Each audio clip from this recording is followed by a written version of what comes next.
24 horas. Central.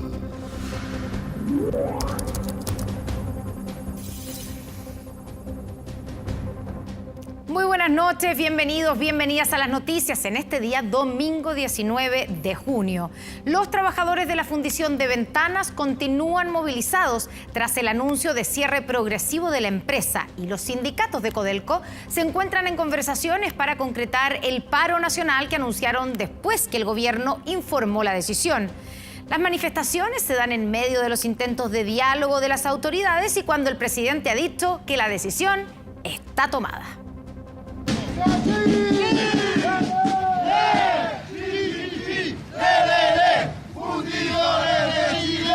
Acompañados de sus familias, los trabajadores de la fundición Ventanas de Codelco siguen movilizados después del anuncio del cierre progresivo de la empresa en un plan de 5 años, situación que aún esperan revertir y que dicen los tiene viviendo en la incertidumbre. Se nos mintió, se nos traicionó, no, nunca lo dijeron esto, no esperamos esto. Pensamos que la inversión venía. Son 56 años los que tengo, moverme de la zona también es complicado para mí y para mi familia. Se va a ver seguramente los lineamientos que lo van a ver nuestros dirigentes sindicales por lo que es el paro nacional. Estas las intenciones de los trabajadores del cobre que están planificando un paro nacional de todos los sindicatos de Codelco en señal de rechazo al cierre de la fundición, organización en medio de intensas reuniones para planificar el despliegue de los dirigentes a nivel nacional. Nosotros vamos a ser súper claros con el gobierno, lo hemos dicho todos los días y lo vamos a seguir insistiendo. Necesitamos la inversión. No sé si Codelco estará en condiciones hoy día de ofrecer lo que dice, porque nosotros decimos que es carísimo. Por eso que hablamos de un cierre que no tiene sustento a diferencia de la inversión que estamos solicitando.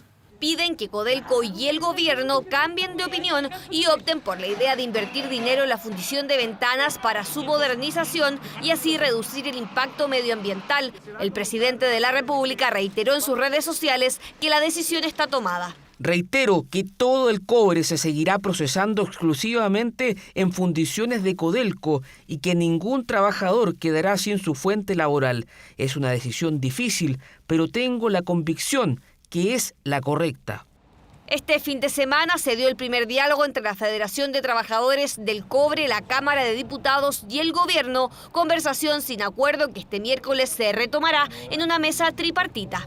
Nuestro llamado es al diálogo, a no atrincherarse y a buscar soluciones concretas para no solamente dar solución a la comunidad que allí vive desde el punto de vista medioambiental y de salud pública, sino que sobre todo para dar garantías y acompañamiento desde el Estado a los trabajadores, asegurando que nadie va a quedar sin empleo, que nadie va a quedar en peores condiciones laborales.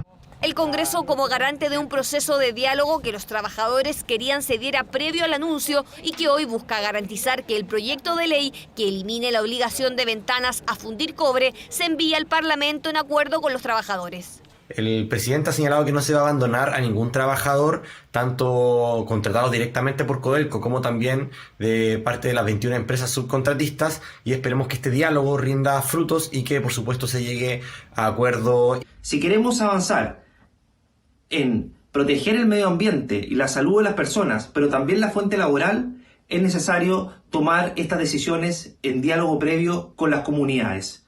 Ahora es tarde. Los trabajadores de Ventanas advierten que seguirán movilizados a la espera de lo que definan los dirigentes sindicales, que en las próximas horas seguirán afinando los detalles para concretar el paro nacional que anunciaron después de conocer el cierre de la fundición. Y esta noche en Estado Nacional estará la ministra de Minería precisamente contestando todas nuestras preguntas sobre este anuncio del cierre de Ventanas. Y este domingo el presidente Gabriel Boric cumplió sus primeros 100 días de gobierno, donde uno de los hitos fue obviamente el recién anunciado cierre de la fundición Ventanas de Codelco, un periodo que no estuvo exento de complicaciones en su instalación y que ahora tiene como principal desafío la aprobación de la reforma tributaria. Marian Basso con el informe. Ya 3 meses y medio de haber partido, presidente. 100 días. 100 días de gobierno a partir del 11 de marzo, momento de balances de la labor del mandatario. Su último anuncio, uno de los más trascendentales del periodo, fue este viernes, el cierre de la Fundición Ventanas de Codelco, mismo día en que se anunció el inicio del trabajo prelegislativo por la reforma tributaria que será presentada a fines de este mes, pilar fundamental para realizar las grandes reformas de su programa de gobierno. Así analizó sus primeros 100 días el mandatario. Nosotros estamos acá por un mandato de cambio, de transformación, y que tenemos que empujar un nuevo modelo de desarrollo que sea más justo en términos de distribución de la riqueza, reforma tributaria, un nuevo modelo de desarrollo que sea ecológicamente sustentable. Camino que no ha sido fácil. El oficialismo y el propio gobierno reconoció problemas en la instalación, una que para muchos duró más de lo necesario y con varias turbulencias, como aseguró el presidente Boric el primer mes. Este primer mes se ha asimilado más a un despegue en avión. Despegamos con turbulencia.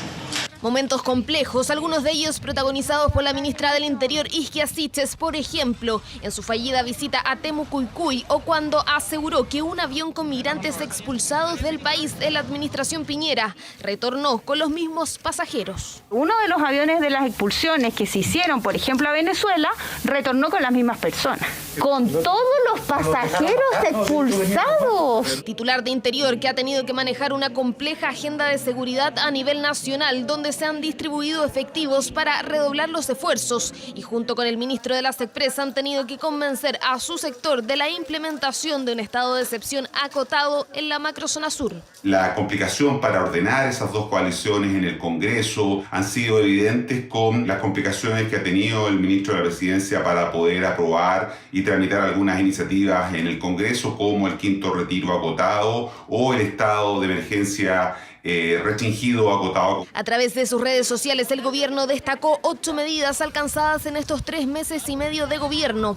Entre ellas está el aumento del ingreso mínimo en un 13.4% para llegar a los 410.000 pesos en enero de 2023 y a los 500.000 pesos a fin del mandato. También el congelamiento de las tarifas del transporte público y la extensión del IFE laboral hasta septiembre. El oficialismo y la oposición también analizaron los primeros 100 días. Hemos mostrado un gobierno capaz de hacerse cargo de las urgencias de las personas, como el alza del costo de la vida y la seguridad, y también dar lugar en esta hoja de ruta a las profundas reformas estructurales que hemos comprometido a la ciudadanía. Ha sido un gobierno de 100 días de volteretas debidas a inacción. Pareciera que han decidido simplemente no gobernar hasta el plebiscito del 4 de septiembre. El plebiscito del 4 de septiembre es visto de cerca por el gobierno, lo ha dicho el propio gabinete. La actual constitución supone un obstáculo para el programa de transformaciones que quiere impulsar el gobierno. Muchos de los ministros han señalado que votarán por el apruebo y el Ejecutivo lanzó una campaña informativa para el día de la elección. Considerando siempre que ambas alternativas en juego, tanto apruebo como rechazo, son válidas, son legítimas. Para algunos analistas se marcó un punto de inflexión tras su primera cuenta pública del 1 de junio, dejando atrás la instalación. En lo próximo hay un gran desafío para el presidente Boric.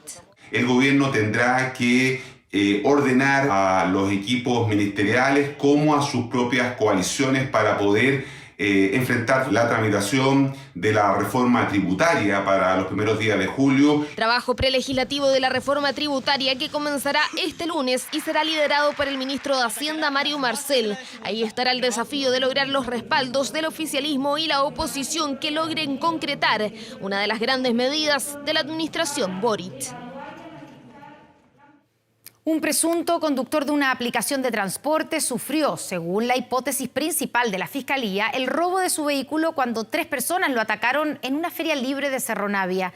El hombre se colgó del automóvil y fue arrastrado por más de 200 metros, muriendo luego de impactar contra un poste. La reacción que tuvo esta víctima fue la de afirmarse a la puerta trasera del auto, pero fue arrastrado por 3 cuadras. Se ve al joven que viene colgando en el vehículo y al parecer parece que al doblar, porque viene de una cuadra más abajo, y al doblar acá lo azotan contra el poste ahí. Y ahí el joven fallece. Para entender la secuencia, hay que analizar esta imagen cuando comienza el conflicto. Bajan al menos 4 personas del vehículo, quienes comienzan a discutir. Luego se genera un enfrentamiento en la calle. Uno de ellos arrancó del lugar, mientras que dos continuaron peleando, pero luego parte del grupo volvió al automóvil. Inmediatamente la víctima regresó corriendo para encararlos. Lamentablemente el fallecido no mantenía ningún tipo de identificación encima. Puede ser que efectivamente los individuos hayan cometido algún tipo de ilícito en contra de esta persona, que era transeúnte, puede que la persona haya sido dueño del vehículo, pero eso tiene que ser determinado por los equipos especializados y con los medios probatorios que logremos incautar. No hay certeza sobre el motivo que generó este episodio. La policía maneja distintas aristas que podrían explicar la causa del enfrentamiento, aunque el Ministerio Público baraja una hipótesis que cobra fuerza. Aparente robo de vehículo motorizado, porque la víctima, una vez que los autores se suben al vehículo, se cuelga la estructura del mismo y es arrastrada aproximadamente 3 cuadras. Así que esa es la hipótesis principal que nosotros estamos investigando. Hay otras, evidentemente, que no las estamos descartando. Todo esto ocurrió en Salvador Gutiérrez con pasaje Río Loa, sector en que funciona una feria libre. Los mismos comerciantes fueron testigos de la pelea inicial. Y a la vuelta escuchaba muchos gritos, auxilio, ayuda, ayuda, ayuda, desesperada. Sale el auto, pero como a 100 por hora, y el caballero afirmado de la puerta del auto, así con el brazo, arrastrado toda la calle, de aquí hasta la otra calle. Y ahí a la vuelta le pegó con el poste para que el caballero se soltara. La persona murió luego de recibir un golpe en la cabeza mientras iba colgando del vehículo. Se venían peleando de allá, pues de allá donde está el taxi, y de ahí venían corriendo, peleando para acá. Y aquí ya se arrancaron para allá con el rápido. Entonces allá chocó en un poste y ahí, bueno, ahí quedó. Trataron de ayudar y no pudieron por el tema de que ellos, como le digo, podía ser él o podía ser otras personas más, porque ellos ahora en día no miran si disparan o pueden ser las consecuencias, nada. Carabineros trabaja en identificar a la víctima, encontrar el vehículo y detener a las personas que participaron en la muerte de este hombre, quien encaró al grupo, incluso colgándose del auto para detener su marcha.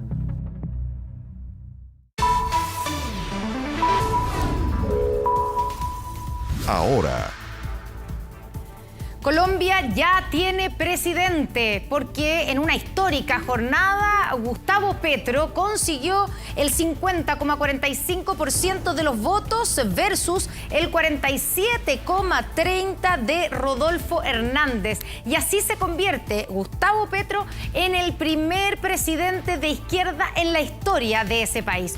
Todos los detalles con nuestra enviada especial Andrea Aguilar desde Bogotá. Muy buenas noches, Andrea. ¿Cómo se recibe la noticia? ¿Cómo estás? ¿Cómo estás, Connie? Una verdadera fiesta es en la ciudad de Bogotá, que recordemos era el bastión electoral de Gustavo Petro. Aquí están habilitadas 6 millones de personas para votar. Gustavo Petro saca una votación de 11 millones más 280.000 votos, que es una votación histórica. Repasemos parte de la celebración que se ha vivido en las últimas horas aquí, en la ciudad de Bogotá. Feliz, lo logramos, por fin lo logramos. Lo logramos, a pesar de todo lo logramos y todos que vemos acá, todos vamos a ser felices, todos. Emocionada, estoy que lloro y no he podido. Cuéntame, ¿por qué va a llorar? Por la gente pobre de acá de Colombia, porque hay muchísima gente pobre que se va a beneficiar de Petro. 25 años esperando el cambio, 25 años. 25 años, toda la vida. Amamos a Petro, hemos trabajado por él, somos testigos. Colombia merecía un cambio. ¡Ay! En Colombia, en sus regiones, Petro sí sabrá triunfar por ser un hombre sencillo, un luchador sin igual. Rumbo a la presidencia, él sí sabrá gobernar. Esta es su hoja de vida.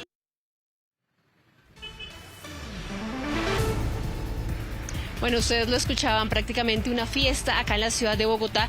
De hecho, se dice que la campaña de Gustavo Petro estaba prácticamente preparada para esta victoria porque habían alquilado el Movistar Arena, un estadio que aquí le caben 11.000 personas. De hecho, nosotros estuvimos a las afueras durante varias horas entrevistando a las personas en el momento en el que se confirmaba ya la victoria de Gustavo Petro, que fue prácticamente una hora después de que se cerraron las urnas, cerca de las 5 de la tarde aquí en Colombia.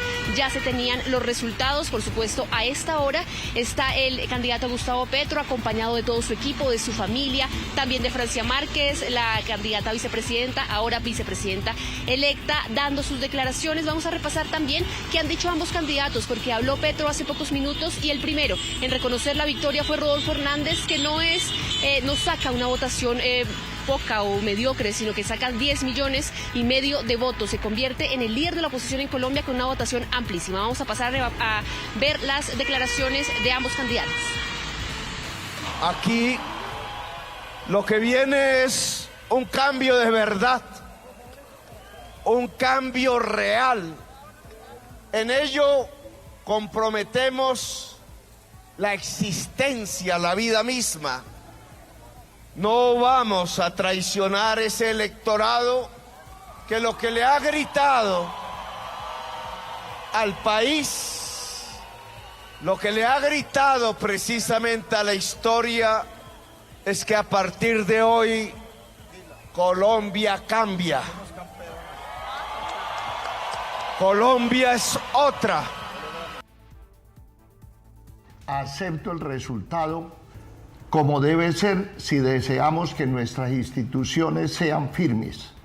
Sinceramente espero que esta decisión que ha tomado sea beneficiosa para todos y que Colombia se encamine hacia el cambio que predominó en el voto de la primera vuelta.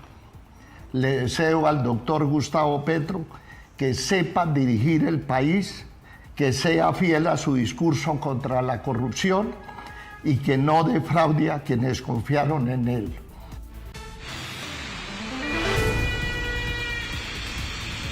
Bueno, escuchábamos entonces a ambos candidatos. Ahora, el presidente electo Gustavo Petro, primer presidente en la izquierda aquí en Colombia. Colombia, recordemos, a diferencia del resto de América Latina, no había estado en ese sistema pendular de derecha o izquierda. Acá todos los presidentes habían sido de centro, de derecha, de centro derecha, pero realmente es un día histórico para Colombia. Hay que decir también que se ha vivido una jornada sumamente tranquila, particularmente aquí en la ciudad de Bogotá. No se ha registrado ningún tipo de desmanes.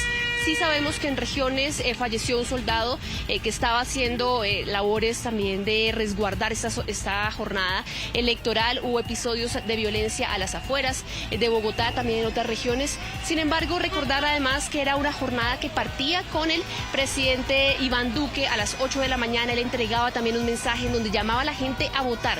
Y este ha sido una votación realmente histórica. 22 millones de colombianos fueron a las urnas durante esta jornada. Nunca había habido este nivel de votación. Nosotros estábamos en las calles permanentemente tomando obviamente el pulso de lo que fue la victoria de Gustavo Petro y lo conversábamos con la gente. Realmente el ambiente que se vivía en estos momentos aquí en Colombia, mucha gente decía no se vivía desde 1990, esto es prácticamente como cuando Colombia le metió ese gol a Alemania con Freddy Rincón, y era prácticamente justamente lo que estaba sucediendo, la emoción de los bogotanos, de los colombianos por el triunfo de Gustavo Petro. Pero ¿quién es Gustavo Petro? Lo vamos a revisar en el siguiente perfil.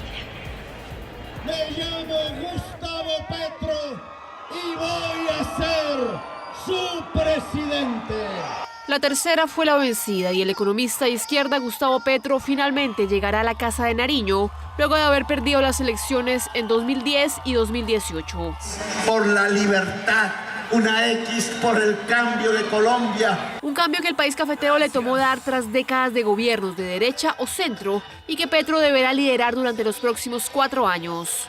Mantener las cosas como están desde el punto de vista político, económico y social es un suicidio. Su carácter directo y sin pelos en la lengua le abrió las puertas de una vida política que comenzó como guerrillero del movimiento M19 y que terminó con una de las mayores votaciones para llegar al Congreso colombiano. Un político de izquierda nacionalista, como de izquierda nacionalista fue el grupo guerrillero al que perteneció, una persona que hizo la paz y que está en la actividad política en paz desde hace más de 24, 25 años.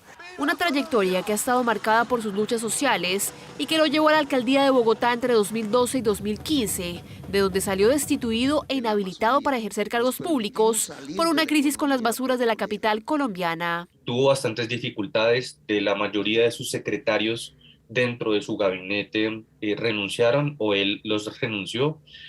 Tuvo unos indicadores bastante complejos en algunos temas debido a que no contó con la gobernabilidad suficiente dentro del Consejo de Bogotá para poder aprobar sus presupuestos. Pero en 2017 recuperó sus derechos políticos y se convirtió en el principal candidato de la oposición para disputar la presidencia que en 2018 terminó quedando en manos de Iván Duque, pero que convirtió a Gustavo Petro, que ahora tiene 62 años, en el principal rostro de la izquierda en Colombia. El estallido social que se produjo en Colombia a finales de 2019 y la cuestionada gestión de la crisis sanitaria por parte del gobierno saliente catapultó la candidatura de Petro, que siempre fue la favorita de las encuestas. Es una persona que ha podido interpretar el sentimiento de cambio y principalmente un gran descontento que hay en la sociedad colombiana después de la profunda recesión durante el año de la lucha contra la epidemia del coronavirus. Pero la peor epidemia que tuvieron que enfrentar los candidatos durante estas elecciones fue la violencia que obligó a redoblar la seguridad de Petro y de su equipo y hacer una campaña donde estuvieron rodeados de escudos antibalas. Que las personas que piensan diferente, que tienen intereses sociales y económicos diferentes, se puedan encontrar en la historia misma para lograr acuerdos. Acuerdos que en materia económica podrían convertirse en un desafío para el primer gobierno de izquierda en Colombia, cuyas propuestas han elevado el temor de los inversionistas y de los empresarios. La estabilidad del Banco de la República, el tema de cerrar las importaciones de ciertos productos, anuncios de emisión de moneda, declarar un estado de conmoción para contener el hambre. Petro ha sido cuestionado por su cercanía en algún punto con el régimen venezolano y el fallecido Hugo Chávez. Sin embargo, el presidente electo de los colombianos se ha desligado de su figura. Que vamos a volver a Colombia como Venezuela. Ya nos volvieron a Colombia como Venezuela. Yo creo que ya están diciendo en Venezuela que ojalá no se conviertan como Colombia. Por el contrario, Petro ha mostrado una especial cercanía ideológica con el presidente Gabriel Boric, a quien incluso acompañó el día que asumió el poder, y con quien comparte las reformas que busca su gobierno aquí en Chile. ¿Por qué creen que ganó Boric? Boric ganó con un programa precisamente para garantizar el derecho a la pensión. No hay derecho a la pensión hoy en Chile, y lo mismo en la salud. El próximo 7 de agosto llegará al Palacio de Nariño el primer presidente de izquierda de la historia de Colombia, que deberá enfrentar los desafíos de un país convulsionado por la violencia y la desigualdad y mantener el entusiasmo de los sectores de la sociedad que han puesto en él sus esperanzas hasta el año 2026. Andrea, bueno, primero preguntarte cómo estuvo el día, ¿cierto? ¿Cómo estuvo el día de votación? ¿Cuánta gente salió a votar? Y supimos también que tú pudiste votar, claro, como ciudadana colombiana. ¿Cómo fue esa experiencia? Bueno, realmente fue histórico, fueron 22 millones de personas las que acudieron a las urnas, muchísima más gente que la que vimos obviamente en la primera vuelta electoral. Yo obviamente fui al centro de votación, que en mi caso estaba ubicado en el noroccidente de Bogotá. Ahí también obviamente vota mi mamá, vota mi hermana. Yo acudí acompañada de nuestro camarógrafo Michael Bradley y afortunadamente la policía nos permitió entrar al lugar de votación, filmar todo el proceso con tranquilidad, incluso pudimos filmar también parte del proceso de cuando yo emitía mi voto también, el proceso de cómo se dio luego el conteo de votos. Realmente fue un momento emotivo, obviamente para mí, como colombiana, poder ejercer este derecho era fundamental. En mi caso yo no había podido habilitarme para votar en Chile, así que si no veníamos, obviamente no iba a poder generar mi derecho al voto, así que fue algo bien emotivo. Como ha sido también durante toda esta jornada, y en este punto también comentarte, Connie, la importancia de Francia Márquez, que quizás es una de las grandes ganadoras de esta jornada, una mujer afrocolombiana que llega justamente a la vicepresidencia con el lema de la vicepresidencia de los nadies, de la gente que nunca se ha escuchado. Aquí en Colombia hay cerca de 4,5 millones de afrocolombianos, de población negra, que finalmente llega al poder, que jamás había sido escuchada, siempre había sido marginado en un contexto de violencia, de falta de oportunidades. Ella misma es una mujer que a los 19 años fue madre soltera, que tuvo que tener muchas luchas sociales como activista desde muy pequeña, tuvo que enfrentar las consecuencias también del conflicto armado y se convierte entonces a los 40 años en vicepresidenta de Colombia, en la primera mujer afrocolombiana, afrodescendiente en ocupar este puesto de poder. Ella también hace pocos minutos entregaba algunas declaraciones en el marco de este acto que se está dando a esta hora en el Movistar Arena, en donde están miles de seguidores y en donde ella ha sido una de las grandes victoriadas de la jornada. Repasemos también parte de esas declaraciones. Hermanos y hermanas, hemos avanzado en un paso muy importante. Después de 214 años, logramos un gobierno del pueblo, un gobierno popular, el gobierno de la gente de las manos callosas, el gobierno de la gente de a pie, el gobierno de los nadies y las nadies de Colombia.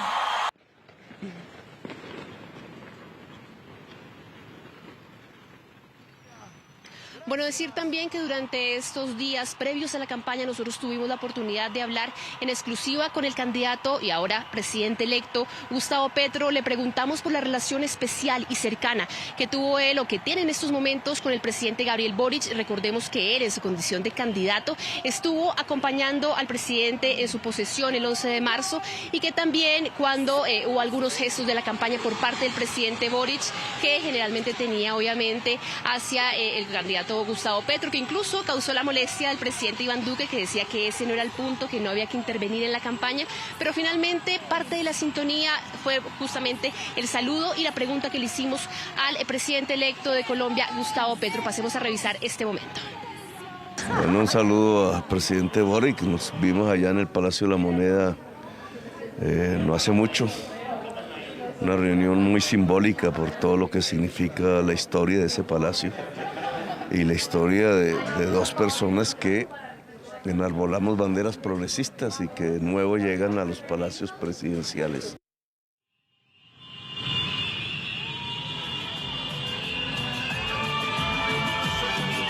Bueno, y decir también que había un procedimiento por parte del presidente Gabriel Boric a través de su cuenta de Twitter. Decía: acabo de hablar con Petro Gustavo para felicitarlo por su triunfo en la presidencia de Colombia junto a Francia Márquez. Alegría para América Latina. Trabajaremos juntos por la unidad de nuestro continente. En los desafíos en un mundo que cambia velozmente seguimos. También se suma a esto un comunicado de la Cancillería en donde avisan o dicen obviamente que los pueblos de América Latina están caminando hacia las luchas sociales y que celebran también la llegada de Gustavo Petro y de Francia Márquez al poder. Recordar además que en estos momentos está ya prácticamente finalizando este discurso del presidente electo Gustavo Petro, antecedido también por Francia Márquez, esta dupla que finalmente llega a representar las luchas sociales que se dieron en Colombia desde el año 2019 y que estamos obviamente con imágenes en vivo viendo lo que está sucediendo en estos momentos al interior del Movistar Arena. En estos momentos 11.000 personas están ahí reunidas y termina entonces esta ceremonia, termina también el acto. Acá en las calles continúa obviamente la fiesta de lo que está sucediendo y se están también reuniendo personas en distintas plazas de Colombia, particularmente aquí en la ciudad de Bogotá. La fiesta se va a dar seguramente en la plaza de Simón Bolívar, que es una plaza central hacia donde se está dirigiendo también la gente.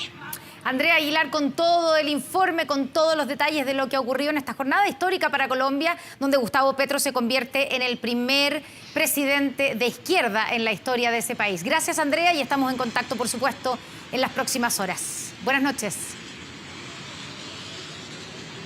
Que estén muy bien, buenas noches. Y de vuelta en nuestro país, este es un efecto colateral de la inflación histórica que atraviesa la economía chilena. Expertos proyectan que debido al alza en el costo de la vida, podría subir también la pobreza en nuestro país. De hecho, durante mayo, la canasta básica registró su mayor incremento desde que existen registros. Es otra luz amarilla que se enciende para la economía chilena, un efecto colateral de la alta inflación que complica por estos días el bolsillo de las familias. Es que mientras la inflación llega al 11,5% en 12 meses, la canasta básica de alimentos ha subido un 17,3% de la mano de alzas en el aceite, el pan, los huevos y el azúcar, todos productos de alto consumo. A veces es imposible completar, llenar la canasta familiar del grupo de familia. Pues en la feria, en los supermercados igual, el precio del azúcar, aceite, han subido en realidad. Sí, lo he notado en los alimentos básicamente, porque uno como lo que más compra son alimentos se ve que, digamos, todas las cosas están más caras. Te compras un kilo de carne, está costando como 10.000 pesos, 11.000 pesos, y eso nomás te alcanza más que para 5 o 4 personas, nomás un par de vistecitos y se fue. La carne está por las nubes. Pues. Oh, que las nubes, ya se va a ir a la luna a conseguirlo uno. Es que el aumento en el costo de la vida debido al alza de los alimentos podría elevar las cifras de la pobreza en Chile. Según el Ministerio de Desarrollo Social, la línea de la pobreza llegó a 199.899 pesos en mayo, pero si se cumplen los pronósticos de inflación, llegará en torno a los 207.000, que asciende a 545.000 pesos para una familia de 4 personas. Es una barrera difícil de superar para muchos chilenos y que generaría un aumento en las estadísticas oficiales. Por lo tanto, es posible que en los próximos 2 meses veamos nuevamente un aumento del costo de la canasta básica y que superemos la línea de la pobreza por sobre los 200.000 pesos. Según dio cuenta el Ministerio de Desarrollo Social, el 87% de los productos básicos consumidos por los hogares del país elevaron su valor en mayo. Por ello, es que para los expertos es fundamental controlar la inflación. Hagamos todos los esfuerzos desde las autoridades y a nivel de sociedad para poder ir reduciendo este efecto que finalmente afecta a las familias más vulnerables, porque según la encuesta de presupuestos familiares, la última que tenemos, las familias del primer quintil de ingresos gastan un 29% de su presupuesto en alimentos. Economía chilena que por estos días además está muy expuesta a lo que pasa en el mundo. En Estados Unidos la Reserva Federal subió la tasa de interés, disparando el precio del dólar hasta máximos históricos.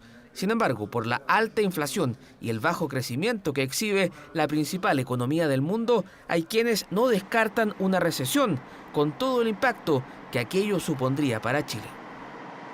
Bueno, primero lo que uno debería ver es cómo sigue evolucionando la inflación en Estados Unidos, que estando a combatir la inflación, uno esperaría una mayor depreciación probablemente del peso chileno. Eso podría tener consecuencias sobre la actividad económica doméstica, la fuga de capitales y la inflación, y eso podría, por lo tanto, desencadenar alguna respuesta por ahí del Banco Central de Chile. Complejo panorama que llevó al Banco Central a proyectar que en el mejor de los escenarios la economía chilena tendría un crecimiento cero el próximo año. Los funcionarios del Hospital Angaroa de Isla de Pascua denuncian estar cansados de las agresiones que sufren. En los últimos 2 años ya son cerca de 50. La última ocurrida esta semana ha sido, dicen, la más violenta de todas. La siguiente nota es parte de la alianza entre TVN y el canal local Matao Terrapa Nui.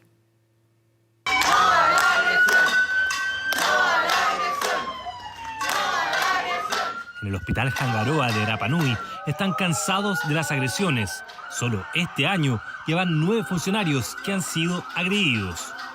Que este tipo de acciones no se puede seguir repitiendo. Esto no es nuevo, es algo sistemático en el trato del usuario hacia el funcionario. Y nosotros queremos visualizar esa situación y pedirle a la comunidad que nos ayude a frenar este tipo de acción.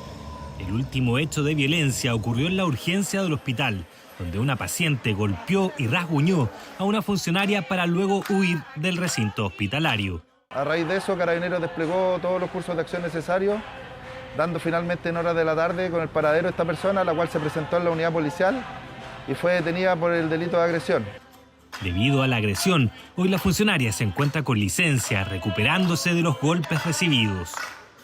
Esta no es una situación solamente hospitalaria, esta es una situación que está viviendo a nivel isla, se ve también a nivel continental, pero a nivel isla es preocupante, que también es importante ver que no tiene que ver con un tema de etnicidad, no tiene que ver con un tema de que si la gente era Rapa Nui o no era Rapa Nui, sino que tiene que ver con que no existe un respeto hacia el funcionario público y sobre todo hacia el funcionario hospitalario. La municipalidad de Rapa Nui, debido a esta situación, junto al hospital, anunciaron la contratación de 4 Mutoi, que son los encargados de la seguridad en la isla, para evitar nuevas agresiones. Para las autoridades, el extenso encierro que ha vivido Isla de Pascua ha gatillado un aumento en los niveles de ansiedad y de violencia. Desde el 2020 ya se han denunciado 49 agresiones a funcionarios de este hospital. Llevamos más de 2 años en un encierro voluntario por el COVID-19, que ya se está manifestándose a través de estos hechos, que son lamentables, repudiables y obviamente como nosotros como comunidad, como autoridad y como comunidad, nosotros rechazamos todo tipo de violencia. El encierro ha afectado la salud mental de la gente y hoy, cuanto antes, debemos normalizar la isla, debemos aperturar para que esto no siga sucediendo en esta gran escala. Esta protesta pacífica de los funcionarios es algo inédito en la isla. Un llamado de alerta a la grave situación que los aqueja y los problemas de salud mental que hoy afectan a la comunidad en Rapa Nui. Bueno, y este domingo se conmemoró el Día del Padre, una fecha en que se homenajea a aquellos que han cumplido ese rol tan importante en la vida de muchos. Un día lleno de festejo, pero también de emociones. ¿Cómo celebraron algunas familias a los reyes de la casa? Mira. Describirlo sería complicado porque es mucho lo que ha hecho. Y no puedo describirlo aquí ahora porque duraría mucho esto. Es diversión, porque algo que me encanta en esta vida es la diversión. Y con él siempre estamos muertos de la risa. Es mi héroe, es mi bombero, es mi director técnico. Como un héroe, así calificaba el integrante más joven del clan familiar Mellado Díaz al papá. Carlos, un bombero y amante de Colo-Colo, era el más contento paseando con sus 3 hijos en su día. No, los desperté para salir, para venir. Así que los desperté a los 3 y nos vinimos al tiro acá a ver las camisetas. Al igual que el clan Mellado, fueron miles las familias que honraron a los papás este domingo, figura paterna clave en el crecimiento de los hijos. Muy cariñoso, muy amoroso, amante del fútbol. Que siempre nos dio a todos, a sus nietos, sus yernos, su familia, el amor que siempre tuvo para sus sobrinos. La mujer que soy ahora es todo gracias a él, pues. Todo lo que me enseñó, su educación es por él, digamos. Dicen que tener un hijo es relativamente fácil, pero ser padre definitivamente no. Una tarea de vida que implica compromiso, cariño y paciencia. Tenía harta ganas de ser papá. Te avisan y como que te empieza a cambiar la perspectiva de la vida hacia adelante, como radicalmente, porque en el fondo tenés que estar pensando en otras cosas que antes no pensáis. Jorge Migueles es un claro ejemplo. Es entrenador de esquí y fue paciente Teletón tras sufrir un accidente cuando tenía 9 años. Largo tiempo después se convirtió en padre y su hija, luego de ser diagnosticada con esclerosis tuberosa, también se sumó a la familia de esta cruzada solidaria. Volver a la instalación y volver como un papá es súper fuerte el cambio. Yo estoy con ella para todos lados, o sea, literalmente a todos lados. O sea, voy con ella, de repente me tocaba trabajar y la tenía en la sillita de guagua trabajando conmigo, estaba con un coche, con mi señora también, que estamos por todo el tema de la pandemia, tuvimos como que cambiar nuestros sistemas de trabajo. Papás ejemplares que hacen honor a su día, una fecha llena de festejo pero también de emociones. Son los cementerios la otra cara de esta conmemoración. Es harto difícil porque, como decía mi mamá, pues ya son 7 años y venir acá aún duele, pues, aún es triste todavía. Difícil, pero te quedas con la sensación y la alegría de que tú lo tienes dentro, está contigo, y para mí es una paz venir a recordarlo. Uno sigue extrañando a la persona, pero en un lugar tan lindo como este, dan muchas ganas de venir a verlo y a recordarlo. Día del Padre, que reflejó a esa figura paterna que muchas veces también se convierte en un amigo y un compañero, un rol que también puede ser asumido por aquellos que no poseen ese lazo sanguíneo tan especial, pero que sin importar eso, aman y cuidan de sus hijos. Bueno, muchas felicidades a todos los papás. Y este fin de semana se confirmó la muerte del periodista británico y el activista indígena desaparecidos en el Amazonas brasileño. Luego de 2 semanas sin tener rastros de ambos, las autoridades brasileñas aseguran que fueron asesinados producto de disparos de munición de caza.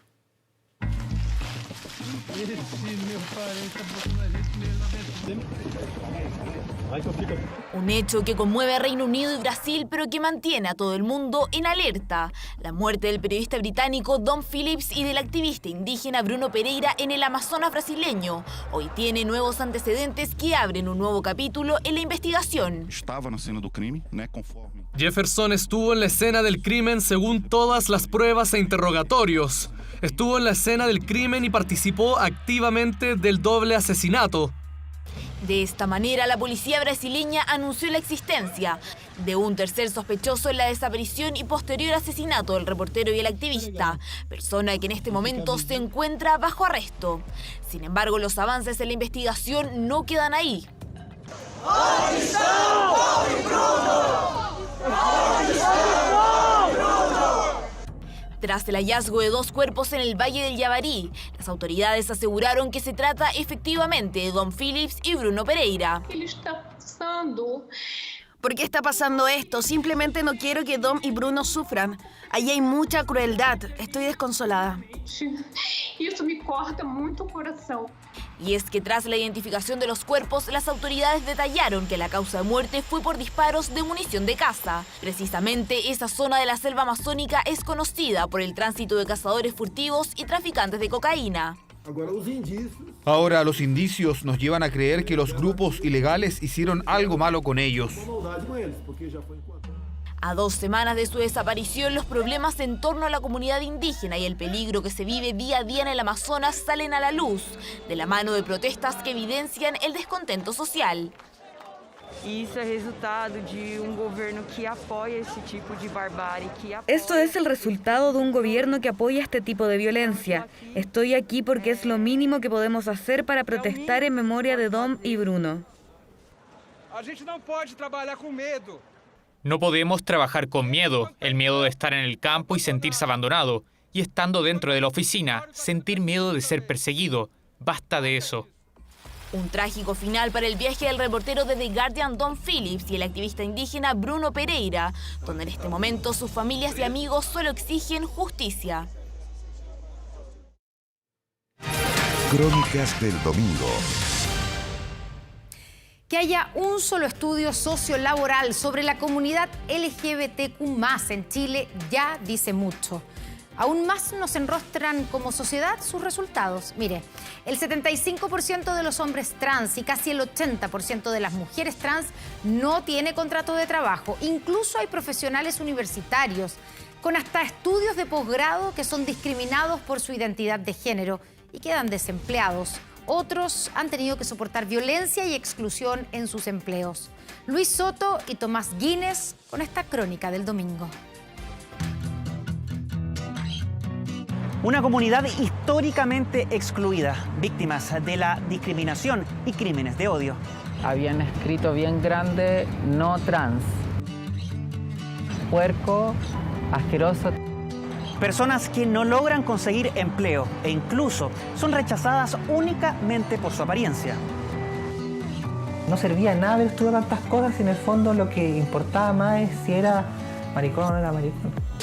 1 de cada 5 personas de la diversidad sexual reconoce que no ha sido contratada únicamente por su orientación o identidad. Reciben de frente la indiferencia de un sistema que no les da oportunidades. Lamentablemente aquí no hay cabida para ti. No podemos tener una persona como tú. Debemos avanzar en una institucionalidad y en políticas públicas que permitan erradicar toda forma de discriminación laboral.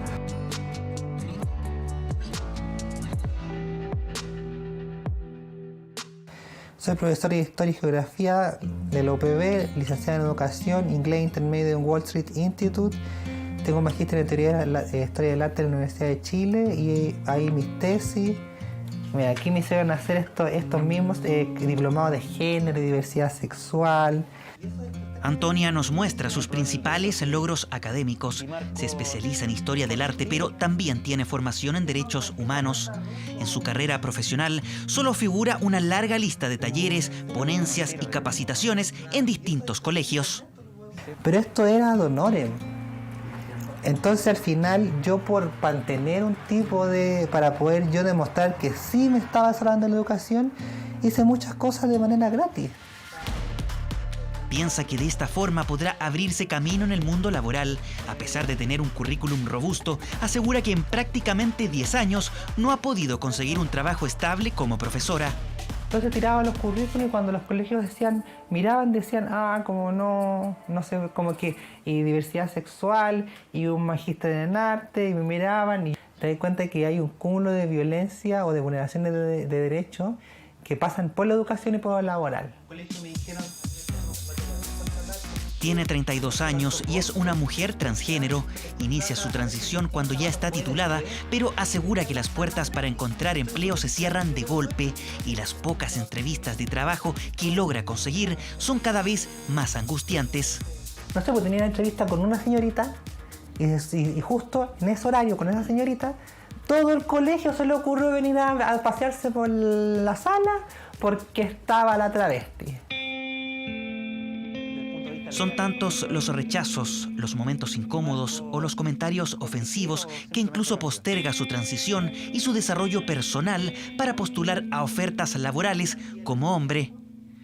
Dejo de lado quién soy para poder conseguir algo que no lo estoy logrando porque en el fondo no estaba pudiendo tratar de ejercer y yo me estaba sintiendo mal, yo me estaba deprimiendo mucho.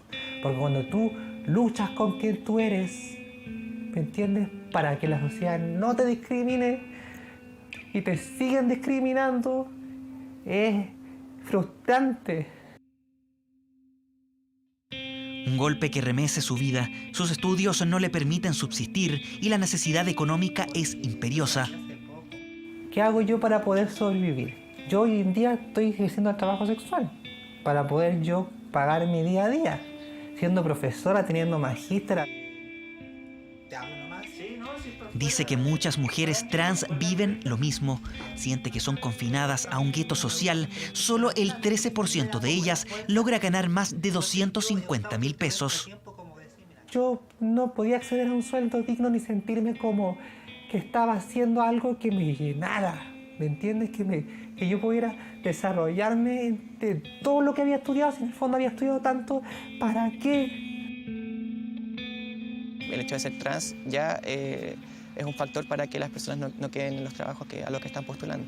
Ni siquiera habiéndose analizado algún requerimiento respecto a sus capacidades laborales. Una discriminación que para organizaciones por la diversidad aumenta la marginación que viven muchas personas trans. Hay un bajo porcentaje de la población de la comunidad trans que tenga un trabajo formal, ¿no? Con un contrato establecido en un trabajo dependiente. La mayoría son trabajos informales. Nuestro país no tiene un catastro ni cifras que permitan establecer el panorama real de esta problemática. Según un estudio del Movimiento por la Diversidad Sexual MUMS, junto a la Organización Internacional del Trabajo, el 79% de las mujeres trans dice no tener contrato laboral, mientras que en el caso de hombres trans, la cifra es de 75%. En el Congreso se discute una propuesta para establecer una cuota laboral trans.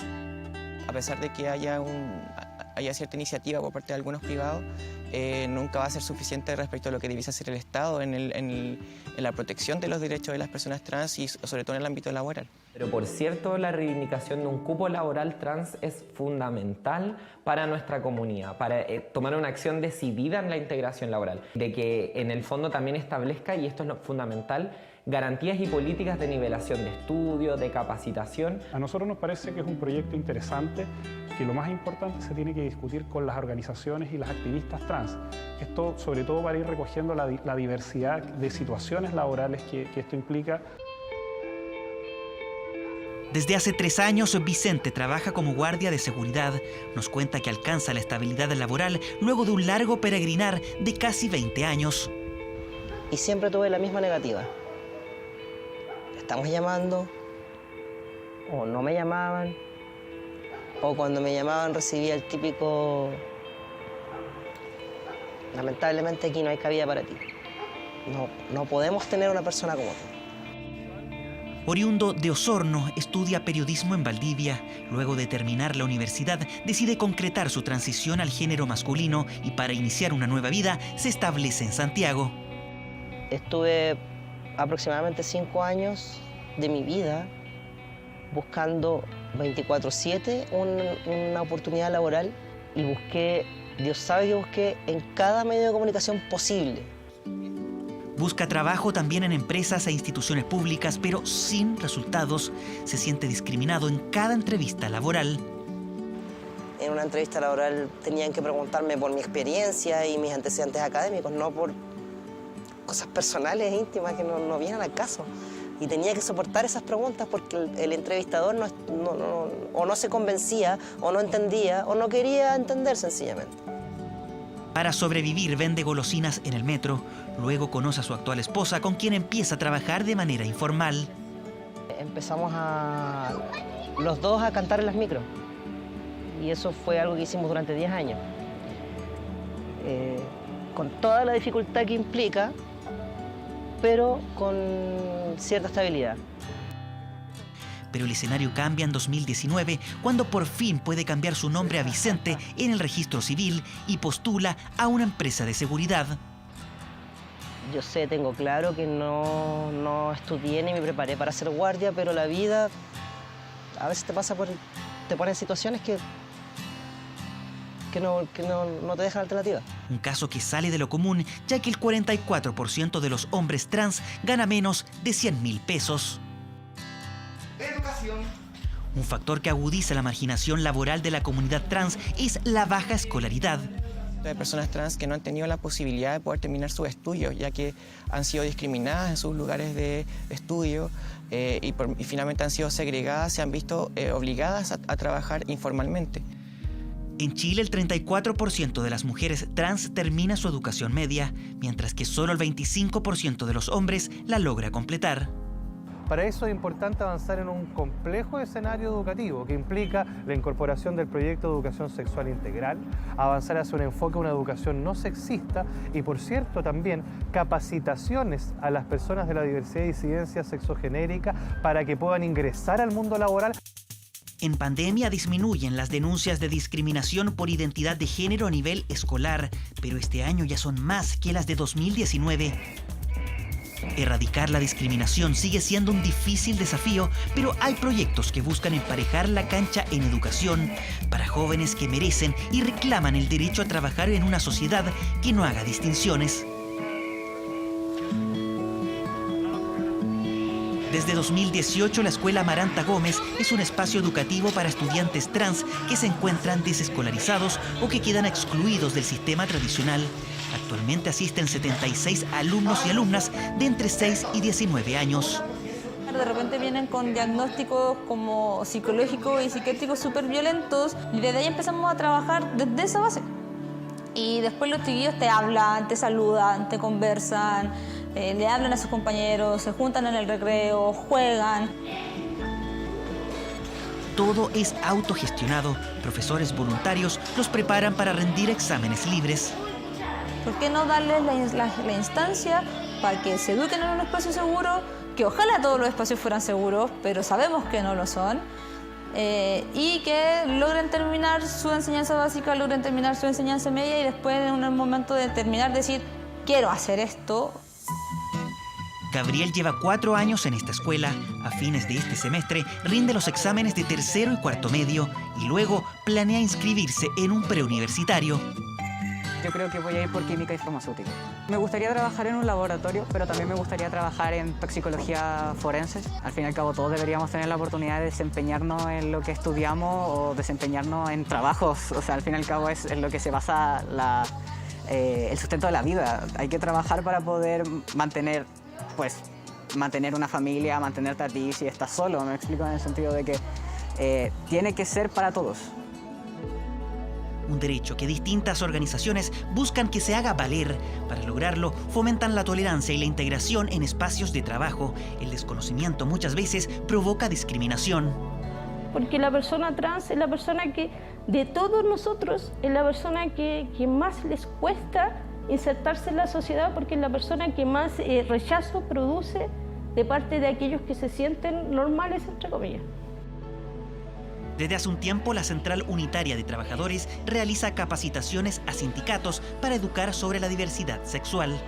Tú eres una persona que al mirarse al espejo se desconoce totalmente porque tu cabeza todo el rato te está diciendo que tú eres una cosa, pero la realidad de tu cuerpo es totalmente diferente y a eso se le llama transexualidad.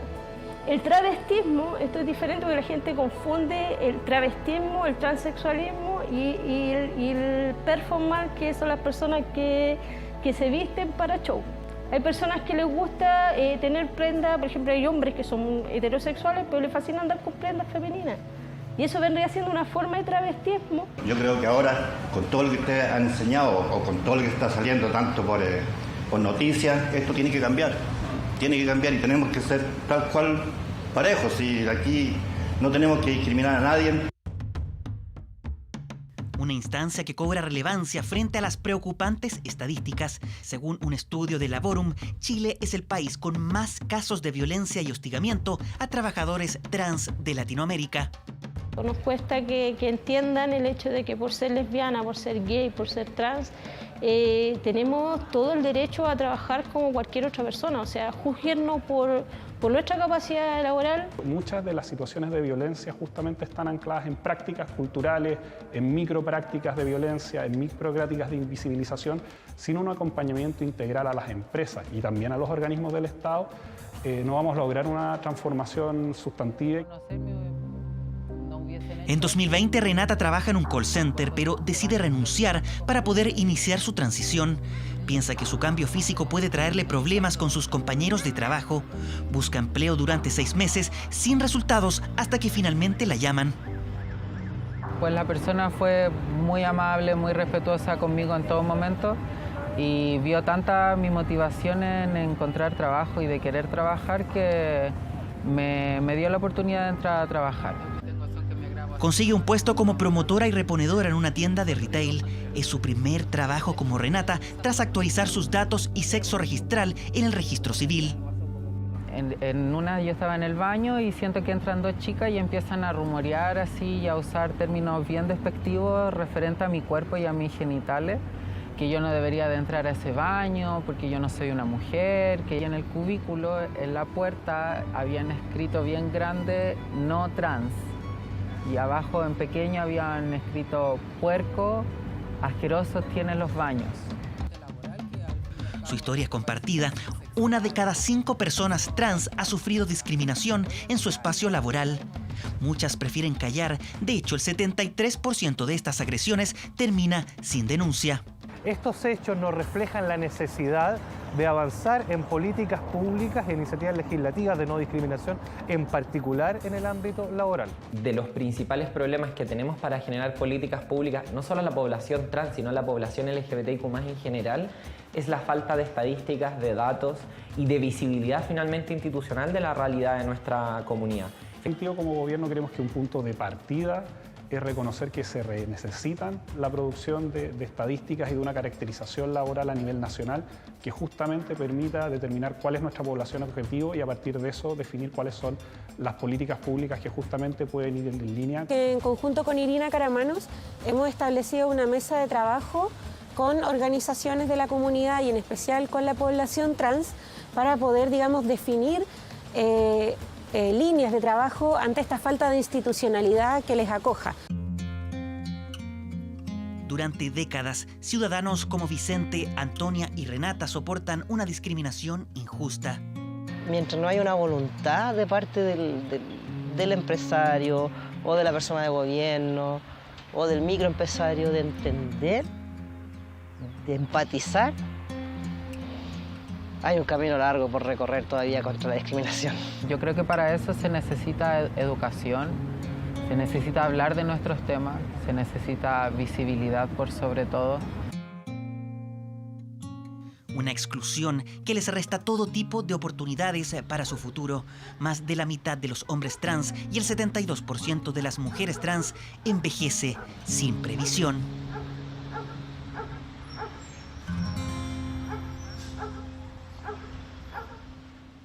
Por eso es importante darle visibilidad a este tema. Les recordamos que a partir de las 22 horas, Televisión Nacional de Chile está autorizada a transmitir programas para mayores de 18 años. Hablemos ahora del municipio de Viña del Mar, que inauguró más de 100 nuevas cámaras de seguridad. Los aparatos instalados en distintos sectores tendrán tecnología de punta. Permitirán, por ejemplo, reconocer un rostro, la patente de un vehículo y podrán conectarse a drones.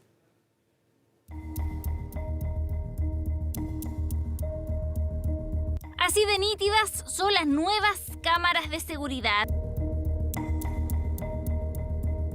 Ya han captado procedimientos como estos en pleno centro de Viña del Mar, un operativo de carabineros para erradicar el comercio ambulante, trabajo que ahora se llevará a cabo con 122 nuevos aparatos.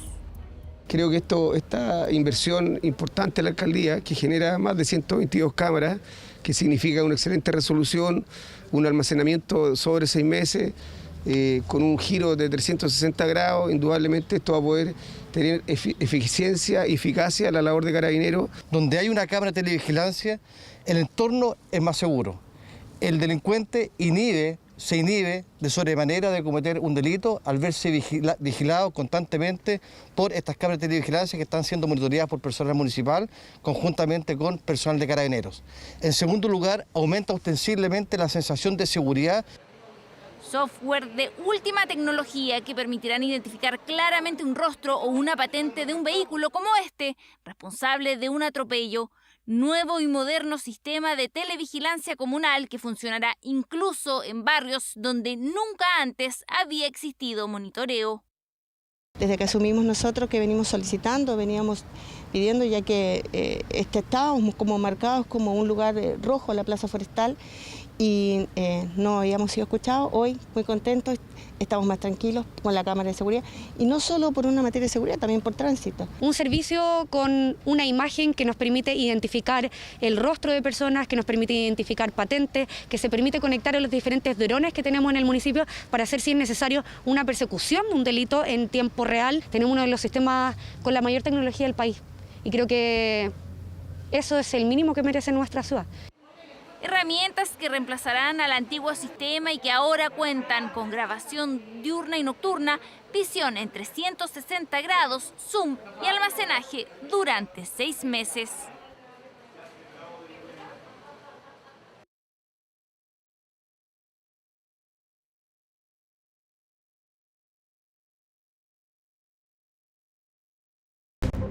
Ya volvemos con 24 horas Central. 24 horas Deportes. ¿Cómo están? Buenas noches. Jornada dominical de la Copa Chile.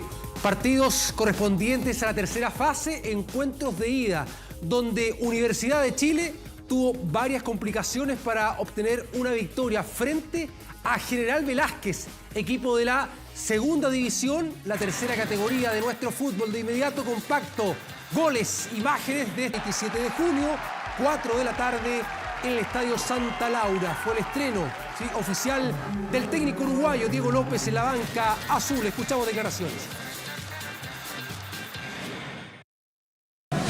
Por momentos la idea se jugó bastante bien.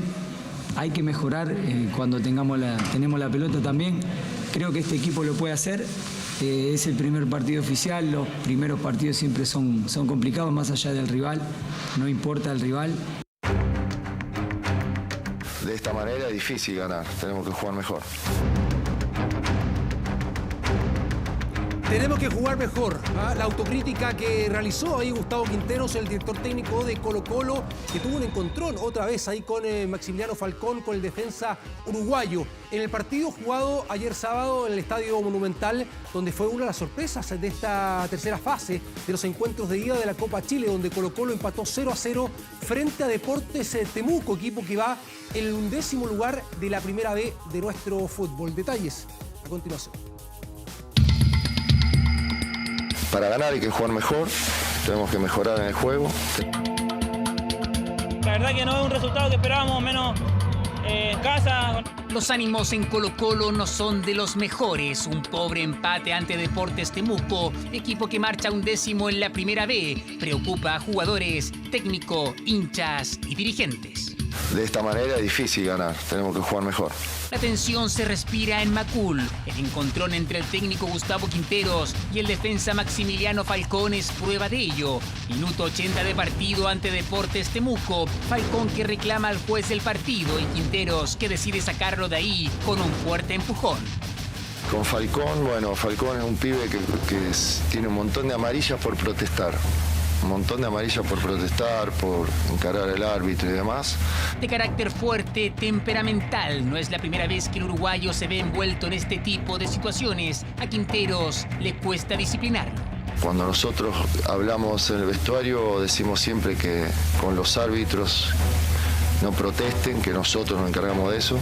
El charrúa parece no hacer caso y el técnico Albo no quiere que estas indisciplinas le siga costando caro. Entonces él se va por ahí del partido un poquito, entonces hay que hacerlo entrar en razón en un momento y eso fue lo que hice, que entre un poquito en razón y que se tranquilice y que se vaya lejos del árbitro. El último triunfo Albo fue el 14 de mayo ante Coquimbo Unido. De ahí en más, solo derrotas y deslucidos empates por el torneo nacional, Copa Libertadores, partidos amistosos y Copa Chile. Esta es la explicación del estratega.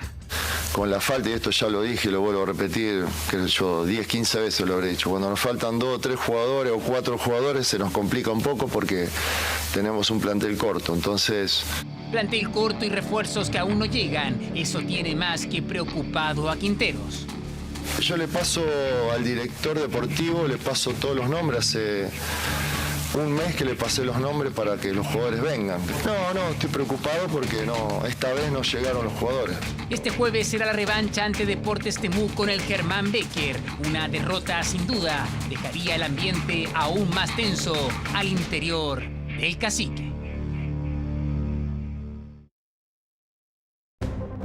Ya volvemos con 24 horas Central. Estamos viendo 24 horas Central. Gana un viaje doble a la Copa Mundial de la FIFA Qatar 2022. Consulta bases y condiciones en visa.cl. En el fútbol a lo mejor me quedan un par de veranos nada más y ya tocará desempeñarme en otras funciones. Palabra de capitán. Sí, ahí está Claudio Bravo, de vacaciones en nuestro país. Tuvo la oportunidad de realizar una clínica deportiva ahí en su campus, sí, con varios porteros, varios que quieren ser como él, sí, triunfar en el extranjero, como ha triunfado él, ¿no? En el fútbol español, en el fútbol inglés. Recordemos que él renovó su vínculo contractual con el Real Betis a los 39 años de edad, aún vigente. Claro, las lesiones no le permitieron quizás tener una mayor regularidad, pero él cuando está 100% el aspecto físico, titular indiscutido en el cuadro de Manuel Pellegrini. Le queda harto todavía. Hoy, ninguno es más que él para ser portero titular en la selección chilena. Tenemos detalles en la siguiente nota, mira. Hola campeón, ¿cómo está? ¿Cómo está? Hola. Hola. Este es indudablemente el hábitat de Claudio Bravo aquí en su campus deportivo cerca de su natal Buin. El histórico portero se siente cómodo. Mucho niño que quiere ser arquero, pero depende de este lado, de entregar la herramienta, de trabajar con ellos, de dedicarles tiempo. ¿Están con frío o no? No. ¿Con frío? El frío domingo no fue excusa para reunir como tantas veces a cientos de niños y jóvenes en torno a guantes y un balón y, claro, al consejo del arquero más importante de nuestra historia. Y yo feliz de poder entregar todos mis conocimientos, las cosas que me ha tocado vivir. Pero la pelota se detiene, se enciende las cámaras y quien fuera capitán de La Roja también saca la voz. El bicampeón es palabra autorizada justamente para referirse al inicio del ciclo de Eduardo Berizzo al mando de la selección. Bueno, Eduardo tiene conocimiento prácticamente del fútbol chileno, de todo lo que se mueve dentro de la selección. Conoce también muy bien a muchos jugadores porque también los tuvo en la etapa de Marcelo Bielsa. Estará Bravo en esta nueva era. El arquero de momento se relaja y también analiza cómo los grandes referentes de La Roja se acercan a casa. Mauricio Isla será refuerzo de lujo en la Universidad Católica y Arturo Vidal revoluciona Argentina ante los rumores de su llegada a Boca Juniors. Mientras ellos estén felices donde les toque estar, eso es sinónimo de que van a funcionar bien. Creo que lo primordial es que el jugador cuando le toca llegar a una institución o a un nuevo equipo sienta felicidad y yo creo que ellos también están en busca de eso. El propio Claudio Bravo sonó fuerte en Colo-Colo, pero de momento el portero se proyecta al menos un par de temporadas más en las grandes competencias. En el fútbol a lo mejor me quedan un par de veranos nada más y ya tocará desempeñarme en otras funciones. Me gustaría, pero lo primero es buscar la felicidad, el sentirte útil en un lugar, sentirte importante, como me siento ahora aquí. Palabra de un experimentado, un histórico quien en sus vacaciones igual se las arregla para enseñar parte de su fórmula del éxito. A propósito de seleccionados y de jugadores de gran nivel, mira, qué camarina el que había ahí. Bueno, Arturo Vidal, mira también Iván Zamorano, que participaron en un partido amistoso a beneficio de esto en Estados Unidos. Se enfrentaron los amigos de Ronaldinho y los amigos de Roberto Carlos. Puras figuras. Ahí en el estadio del Inter de Miami, con Iván Zamorano, que fue protagonista con anotaciones, con un triunfo para el equipo azul, el equipo de Roberto Carlos, 12-10.